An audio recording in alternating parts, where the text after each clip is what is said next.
Soňky günlerde sosial mediadaky ýapyk toparlarda Türkiýedäki köne pasportly türkmenistany migrantlara täze pasport almagy mümkinçiligiň döredilenini barada bildiriş ýaýradyldy we olara şereketden maglumat almak üçin telefon belgisi ödürilenni. Ýeri gelende bellesek, şu ýylyň iýun aýynyň ahyryna Azatlyk radiosynyň Istanbuldaky biri-birinden tapawutly çeşmelerinden Türkmenistanyň täze daşary ýurt pasportyn getirip berýän araçylaryň bardygy hakynda maglumatlar gelip goşupdy. We redaksiýamyz şondan bäri bu temanyň üstünde işledi. Türkmen awatlydygy aýdylýan Jumagul Kurbanowa atly zenanyň aýmo ulgamyndaky toparda türkçe ýaýradan bildirişinde köne pasportly türkmenleriň zagran täze pasportyny almagyna mümkinçilik döredi. Jikmejik maglumat almak üçin şereketimize geliň diýip telefon belgisi ýazylypdyr. Azatlyk radiosy bildirişdäki telefon belgisi arkaly bu urda jikmejik maglumat almagy ýanaşdy. Türkmenistan zenan sowallara türkçe karar ýaňy çykdy. Karar araçy şereket tarapyndan kabul edildi. Paýlaşan bildirişime araçy firma maňa iýerdi. Olardan sorap soň size jikmejik maglumat berer. Garaşyň görünüşine jogap berdi. Beýlek tarapdan anonim ýagdaýda redaksiýamyza ýüz tutan bir türkmen migrant zenany özüniň Istanbuldaky araçylaryň üstü bilen täze pasport alanyny, howpsuzlyk sebäpli elindäki pasportyň suratyny iýermekden saklanýanyny bildirdi. Onun gurrungermegine görä bu iş bilen Istanbul'un Kadıköy diýen ýerde ýerleşýän bir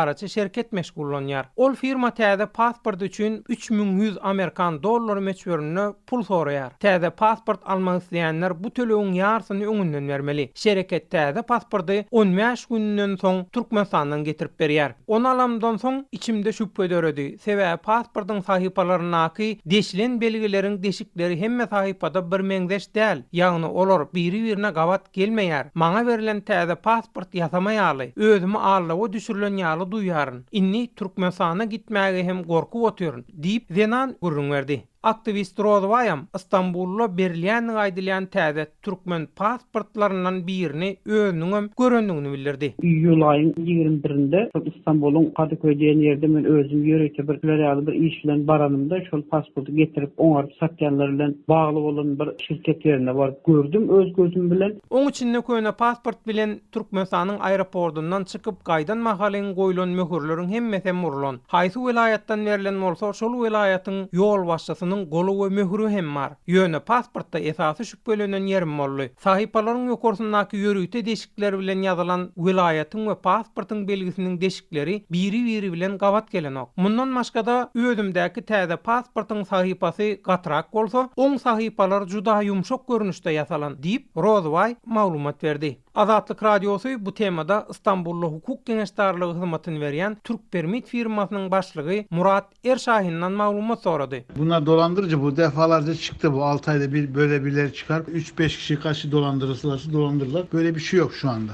Diýip Murat Erşahin Türkmenistany migrantlara allyga salýan araçylaryň her 6 aýdan şuňa meňzeş bildirişleri ýaýradýanlygyny öňe sürdi. Ol daşary ýurtlarda pasport bermäge araçylaryň däl, eýsem türkmen konsulhanasynyň ýytyarlydygyny aýtdy. Çarşembe güni işlemeýänligi sebäpli türkmen konsulhanasynyň Istanbul'da peýda bolanyny öňe sürilýän täze türkmen pasportlary hakdaky garaýşyny öwrenmek Azatlyk radiosyna başartmady.